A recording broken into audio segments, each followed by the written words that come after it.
My name is Madison, and I would like to share my story with all of you. I've allowed my friend Sean to type this up for you after I was vigorously persuaded to shed some light on what happened to me. My story isn't easy to tell.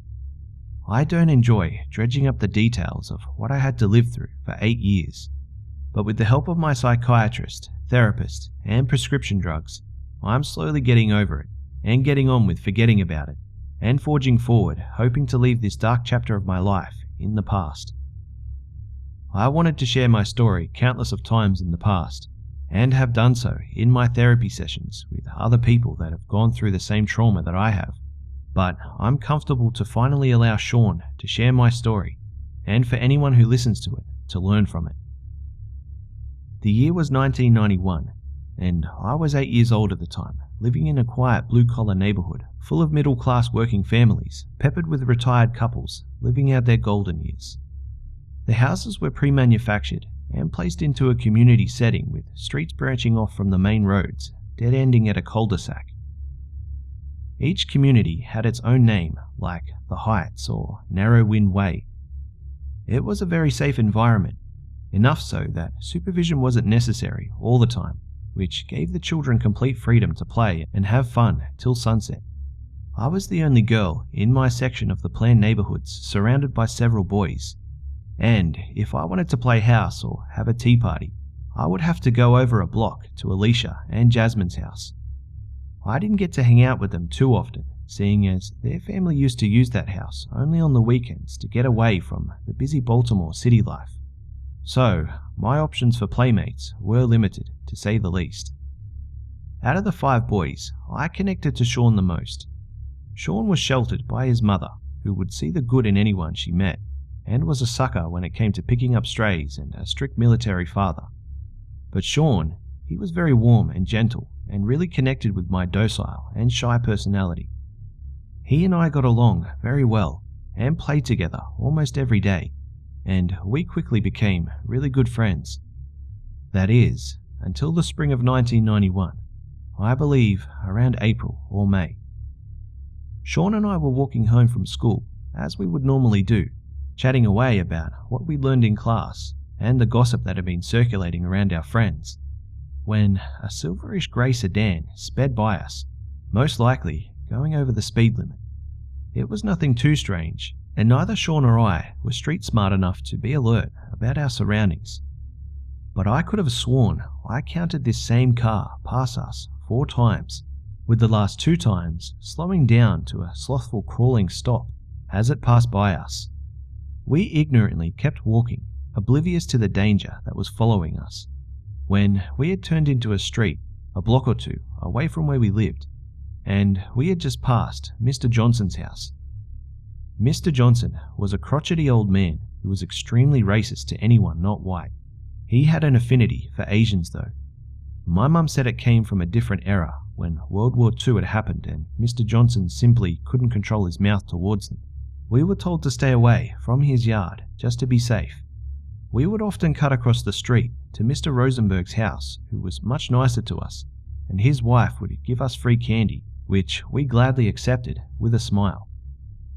Sean ecstatically exclaimed that he had found something a few days ago, and I had to look at it. He said it was really cool and that he'd have to look in some bushes around Mr. Rosenberg's house to find it again, because he wasn't sure where he had seen it before. I told him I didn't want to be grossed out by any weird thing he had found, and I wanted to continue walking home. He insisted that I just needed to see what he had found, and he left me to go hunt for this mysterious item to show me. I never got to see what it was. 2 men were walking down the sidewalk at a brisk pace, stopping every couple of feet and looking around. One man had a collar in his hand, and they seemed to be searching for something. They saw me standing idle, waiting for Sean to reappear with his item he wanted to show me, and they approached me. I was a bit cautious at first, but they were courteous to me. One tall, slender man with a heavy beard and a baseball cap seemed to tower over me, tall like my father, and another man who was short, somewhat fat, and was balding pretty badly, and smelled like my poor friend from school, Ash. a sour smell of sweat, mildewing clothing, and that of someone who hadn't taken a shower in ages. They asked in a friendly but worried tone if I'd seen their puppy and tried to describe it to me. I was quite worried about this lost puppy, to the point I was genuinely crying, and they asked me if I'd seen it. After a moment of thinking, I said I didn't know, and then the short guy showed me a photo of the puppy, and my heart instantly melted. I automatically included myself in the search for the lost puppy and went off calling its name loudly. The tall man kept giving the other one quick glances and worried faceful expressions, while the short man kept looking around, I assumed to look for the puppy. I had walked into a yard to start searching, and rather swiftly and suddenly, before I knew it, I felt hands around my waist and then my feet leaving the ground. The hands picked me up high in the air. The tall man had wrapped his tree trunk-like arms around me and threw me over his shoulder as they ran to the same silver sedan that had been following Sean and I earlier. I was screaming at the top of my lungs, calling for Sean, my parents, or anyone to save me, kicking with all my might, trying to squirm away, and I even bit the guy holding me on the hand to let me go. But these men were more powerful than me, and he had a crushing grip holding me tightly. All I remember next is being thrown into the back seat with the tall man who was bear hugging me, yelling and cursing about the bite he had recently acquired, and the other guy getting into the driver's seat while I had duct tape placed over my mouth and bound at the hands and legs. I peed my pants from utter fear, the warm liquid freely bleeding through my pants and saturating the car seat. I cried a flood of tears and yelled muffled whimpers that were drowned out by tape as I thrashed around trying to fight, trying to do anything. But after what seemed like hours of driving, I drifted asleep due to my exhaustion and my voice now being hoarse from screaming. My last thoughts were of the lost puppy and how I hoped it was safe. When I woke up, I was in a dark room with the only light coming from 3 small windows at the top, maybe 10 feet up.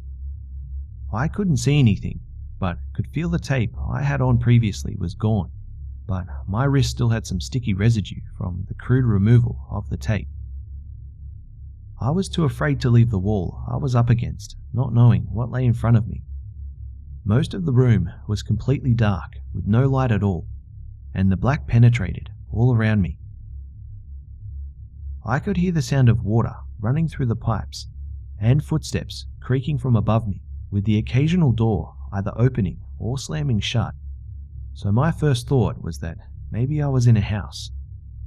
I continued to howl and scream for help, muffled in my tears. I cried for my mum, then my dad. I wondered what happened to Sean, and I was just generally confused on what had happened. My fear turned into unadulterated anger at the men and their deception with the puppy story. I felt hurt that these men would use a sweet puppy for such nefarious motivation. Eventually my hunger got the best of me, and I grew more brave out of starvation and cautiously walked into the pitch-black darkness, not knowing what was around me with my hands out forward of me, ready to feel around. I felt around with my hands, not bumping into anything, and the room, it felt endless, just a massive, open space. I made my way eventually to what felt like rough, rigid solid material, and upon further inspection ended up being a step, which meant that it was a staircase. I gingerly took each step, not wanting to make a sound, until I made my way to the door. I felt around for the doorknob, which was just within my grasp if I stretched on my tippy toes and tried turning it, but it was locked. I let out a deep sigh of frustration and collapsed on the top step and wailed my little heart out. I blindly made my way back down the stairs and to where I thought I had started from, and I fell asleep. I awoke to a door slamming, with my eyes lazily adjusting to the rays of sunlight coming from the windows above. I could make out a paper bag with a very familiar logo on it sitting in front of me. I smiled instantly, recognizing the golden arches, and ripped the bag open with ravenous fury as my nostrils had the intoxicating fragrance of a hamburger and fries. I inhaled my meal hastily, my stomach writhing in agreement with my taste buds. And, with the newly acquired light source, I was able to scan my dungeon, and saw that there were some cardboard boxes off in a far corner, lightly wrapped and stacked. The rest of the basement was pretty destitute, except a single light with a short rope in the middle of the room, far out of my reach to turn on. I sat staring at the windows and the waning light as the hours passed by, and then nightfall came again. I heard the sound of an engine and car doors, followed by a door opening and closing. It had been relatively silent the whole day, and then I heard floorboards creaking as feet shuffled above me. It seemed as though my kidnappers had come back. There was an eeriness to the silence after they had gone to bed. All I could hear were the frogs and the other insects outside and the falling rain. This was just the beginning of things to come, though. I was stuck in a cold, damp room with none of the amenities I once had, and I was completely terrified. This went on for weeks, but I didn't keep count on how many days had passed. Food would magically appear either at the foot of the staircase or somewhere near every once in a while. They weren't home every single day, so I'd starve for days at a time, and I could start smelling my putrid self from not taking a bath, and don't get me started about the absence of toilet paper. I tried escaping by moving the boxes to the window and climbing them, but they couldn't support my weight, plus I couldn't fit more than my torso through them. There was this one day, though, in particular, that was cause for alarm, enough to mention it in my story. I heard their car come up the driveway, and what sounded like an extra voice I hadn't heard in the past among my kidnappers. They went inside, and I could hear the floors moaning and creaking as everyone shuffled from room to room, when, after some time had passed, I heard someone shout something, then frantic movement with things getting knocked over and pounding all around several rooms, accompanied with bouts of yelling. The noise was deafening, with thrashing, heavy objects falling, making the floor above me vibrate, and glass shattering. It was all over as quickly as it had started, though, as shots rang out, and then another sound after it, and then nothing, just silence. I could hear a voice several moments later saying something in a rather angry and frustrated tone, and then a door slam, and then silence again. Days had passed from this event, and the house had been relatively silent. Nobody had come to the house, and I hadn't eaten since then, and my stomach was carving me up from the inside out. I tried sleeping as much as I could to ignore the cries my stomach was making. I was jolted from my sleep to someone unlocking the door above me. I saw the light from above the staircase illuminate a small section of the basement with a silhouette of a figure, and each step groaning with each heavy step he took walking down the steps. I backed up into a corner, and I tried to stay hidden, but there really wasn't anywhere to hide down there. He had very acute, Darth Vader-like breathing, clearly out of breath. I stayed quiet as a church mouse, as he couldn't see very well down into the dark tomb, but he then turned on the light that I couldn't have gotten to, and artificial light flooded the room. The round short man that had kidnapped me that day was standing in front of me with a small handgun, breathing in and out from his mouth, gasping for air. He demanded I stand up, and he moved me at gunpoint from the basement I'd been calling home for what seemed like months, and guided me through his house. This was the first time I had seen anything other than the dungeon, and I tried to look out the windows or around to see if I could feel for where I was, but it was all happening so quickly I couldn't notice anything as he sped me up another flight of stairs and down a long hallway to a small room. He forcefully pulled my hair and pushed me the whole way until we made it to a bedroom. There was a small bed, and the walls were covered in pink wallpaper. This was to be my new home, a drastic upgrade from the dingy darkness I'd been staying in. I'd like to say that things got better from here on in, But in reality, things had just escalated dramatically. I didn't know it at the time, but they had kept me down in the basement because they didn't know what to do with me, and that noise that I had heard with all the banging, that was a trade gone bad. Apparently, they had tried to sell me to someone, and the deal, it went bad, and the tall man, along with the person they tried selling me to, they had died. I was shoved into the room, and I could hear the door locking with several deadbolts behind me. I walked around the room and analysed it. The windows were covered in black towels stapled tightly so I couldn't see out, and the windows were nailed shut.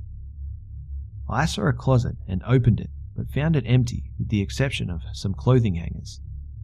I turned around and I laid on the bed, and eventually I fell asleep. I was awoken to a heavy guttural breathing, and my fat friend was standing next to the bed, watching me sleep for who knows how long, and in his hand, up to his face, he had a camcorder filming me as I slept. He then said, "Good morning. Did you sleep well?" I was beyond terrified seeing him, and now, being so close, I could see and smell him in full detail. He had a heavy droopy face, like a pit bull with a double chin.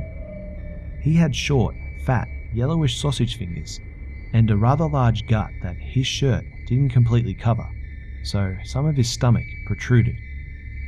His legs had reddish blotches, and his skin hung loose from his arms, like ham hocks, and he stank like the gym locker room from school. It was hard to breathe without inhaling that foul odor. He just stood there, mouth breathing, recording me, and singing compliments to me. I was too scared to say anything, too scared to move, too scared because of the new environment and situation I was presently in.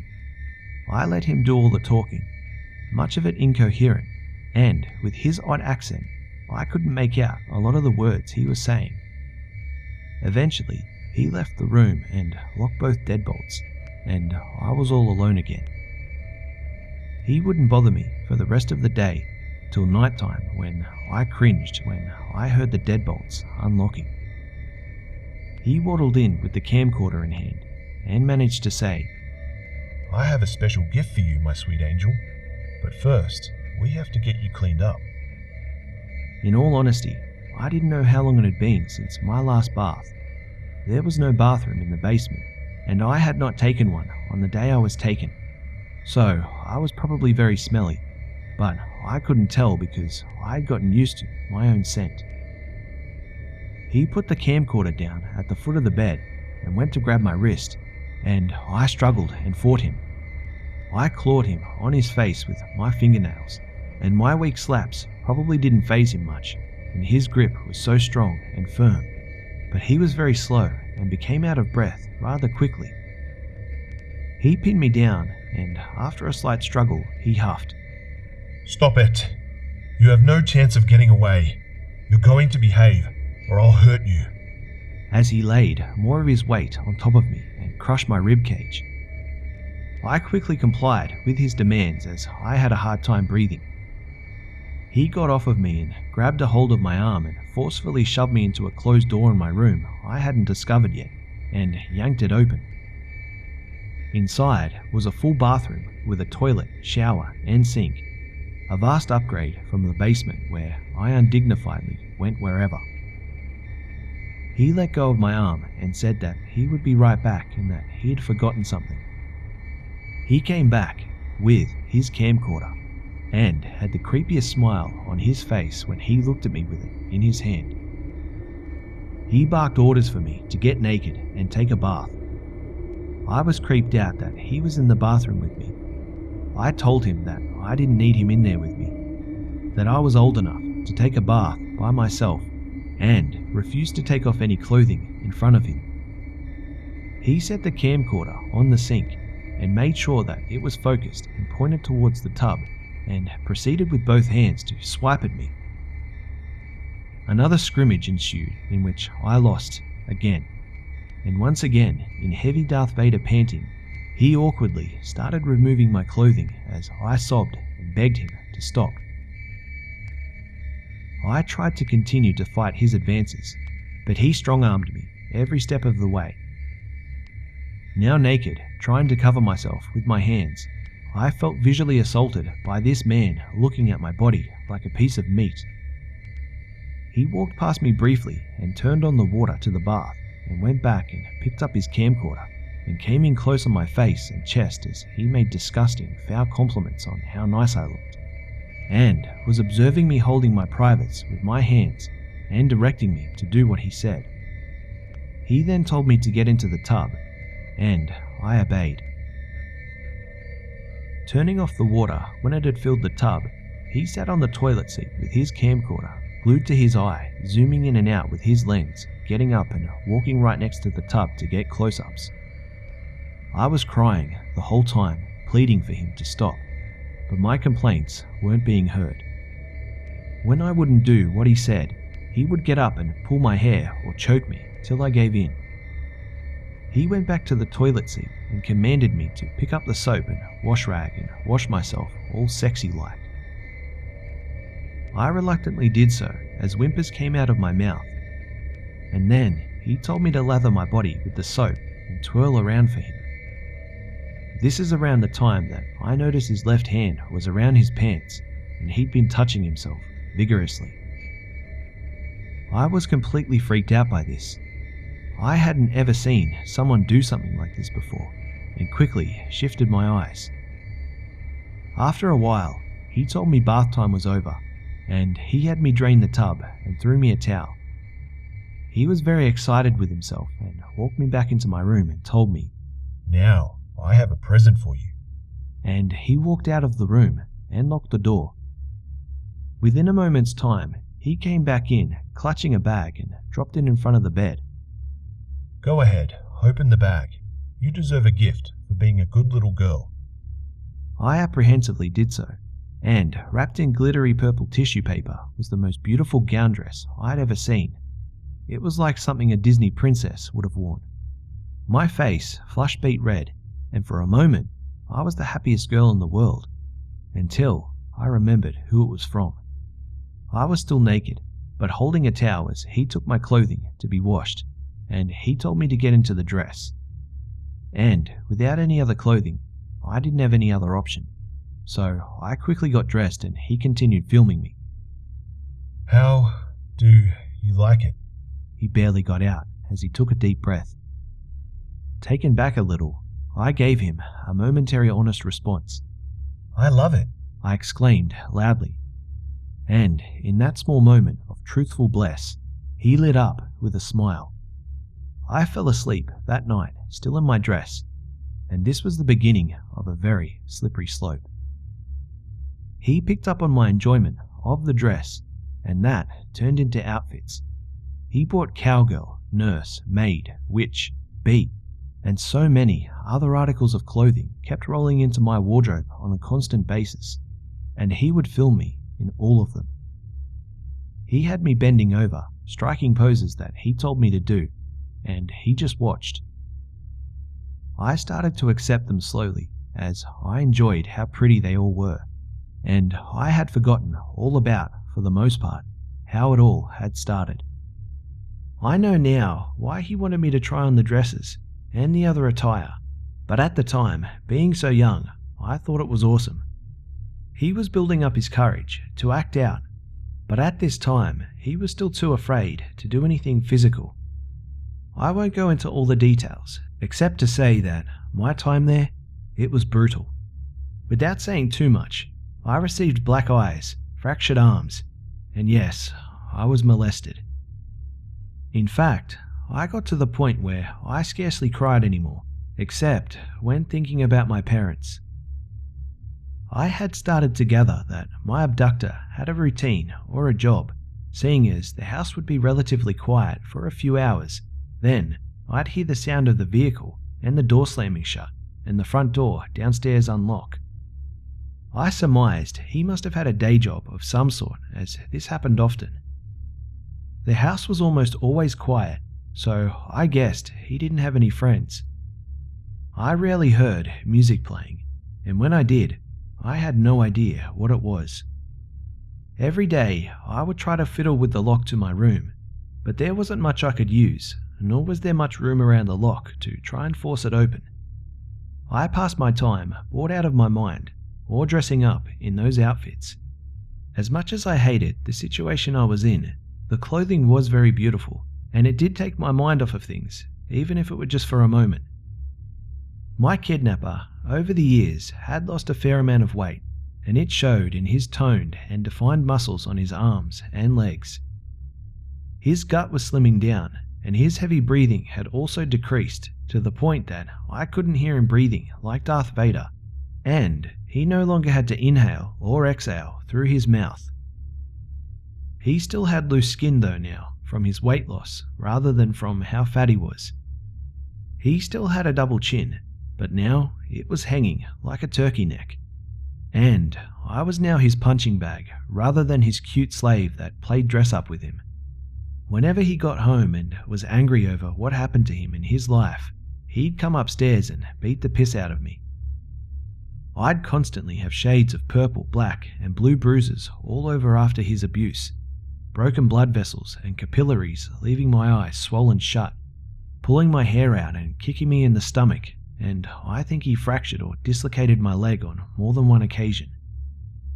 He at one point held a blistering white hot knife to my neck and teased at what he was going to do to me. I defended myself, or at least I tried to at this point. I didn't want to be beaten, and I wasn't the weak 8-year-old girl anymore. I felt like I was unwanted by him, and now I understand that I subconsciously brainwashed myself into thinking I liked this man. Whether it was a primal instinct of survival or a self-induced Stockholm syndrome, if you would, mixed into this situation where the abused keeps going back to the abuser because they feel the need to be accepted, it's a toxic tailspin. There was one day in particular that I grew curious about because it wasn't like a normal day. He had come and gone in and out of the house on numerous instances, and it seemed like there were several people with him.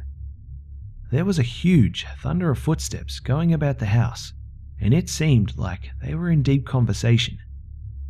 Some time had gone by, and after a while I heard feet going up the stairs.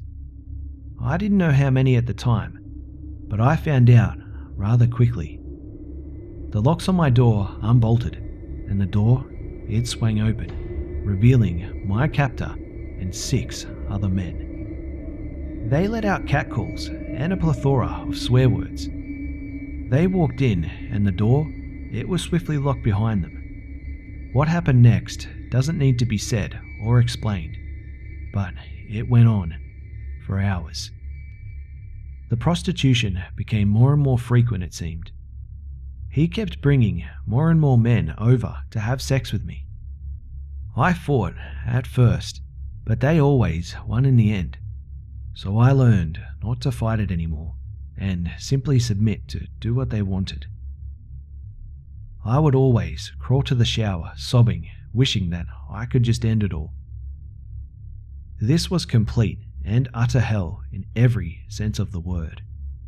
I tried suicide countless times, but either chickened out or didn't do it properly. I tried biting off my tongue, downing some shampoo or soap. I can't remember, but what I do remember are the endless stomach cramps and rounds of diarrhea that came after. I attempted to drown myself in the tub and even made a shiv and gave myself a nice scar across my wrist that I still have to this day. I can remember after another gangbang he had set up that I didn't get my period that or the following month. By the 3rd month, I could tell that I was probably pregnant. I was freaking out that I was carrying some rapist child. It could have been any of the countless men that had come over to rape me. But he didn't care and kept sending men to my room again and again. This fact didn't stop the beatings either when he'd come home pissed off, drunk, or get high. But they were lighter beatings than usual. He'd say if I had a girl, she'd be in good hands and laugh about making me into a baby machine. I promised myself that this wasn't going to happen, and if indeed I was pregnant, I wasn't going to allow him to have my child or any of his sick Johns he brought over. Jump forward about 4 months, and I'm in the middle of my pregnancy, and I'm actually getting treated better for once. I was still involved in prostitution, but he could see that I was with child, and he didn't beat me anymore, if at all. I guess my kidnapper had some sense of morality still in him, but not all was good. I ended up miscarrying soon after. I later found out that it was most likely due to fetal distress. I did, however, find out that many of the Johns that had been coming over had a pregnancy fetish, and my big belly and ever-growing bust size turned them on like a ravenous dog. They promised me that I'd stay pregnant as long as they could help it, and sure enough, I got pregnant again and had my child soon after.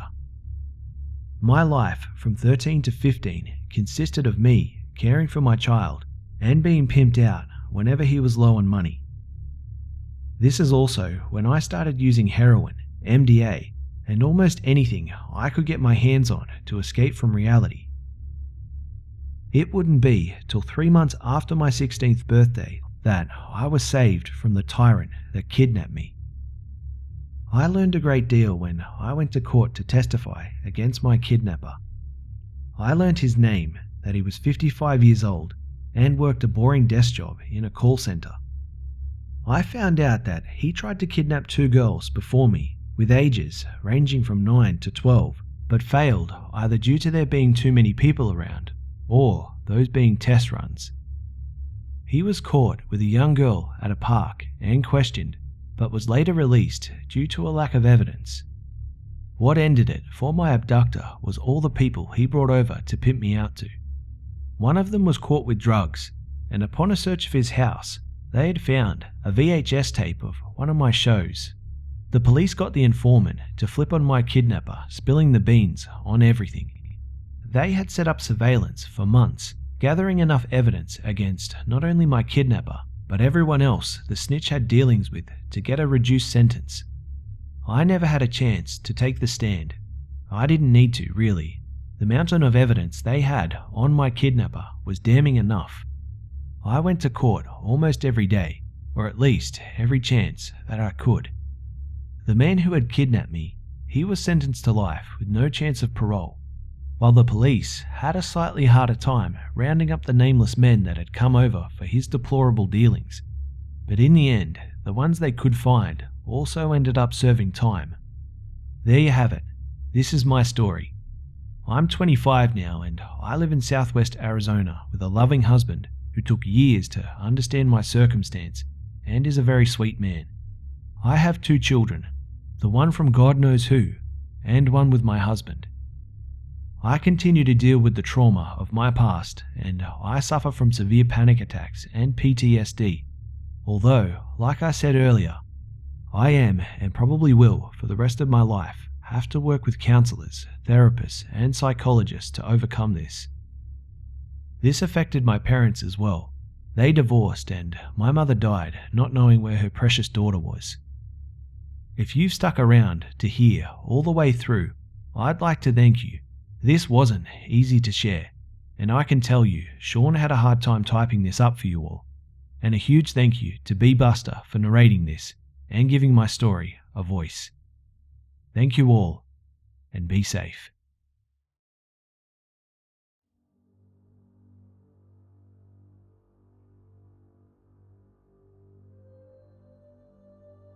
G'day mates, it's B Buster here.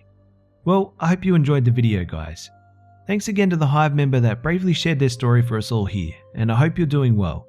For the chance to have your story feature in a video, you can send your story to my email which is in the description below. And as always, keep them coming guys, as this channel relies upon your stories to continue. Also, please do me a favour and just state in your email what your story is about in the description, and also provide me with a short written statement of consent just so that I can be above board with everything. And also remember to tell me in the email if you would like to remain anonymous, and please also change any names if you don't want particular names to be shared. So guys, I know the last 2 videos have been pretty full on, so I'm going to return to some other topics for a little while. But I just wanted to personally thank the 2 ladies who shared their experiences in the previous videos and wish them all the best. I would have put both stories into one video, but they were both such big and impressive stories that I just wanted to give them each their own video. So yeah, thanks again for sharing your experiences, ladies, and I hope you're both doing really well. As always guys, it would be awesome if you could like, share, comment and subscribe if you're new. Don't forget to follow me on Facebook, Twitter and Instagram for updates throughout the week. You can also catch me on my second channel, all of which have links in the description below. Thanks again for always tuning in guys, for all the love and support. You guys know I love you, and I'll see you mates in the next one.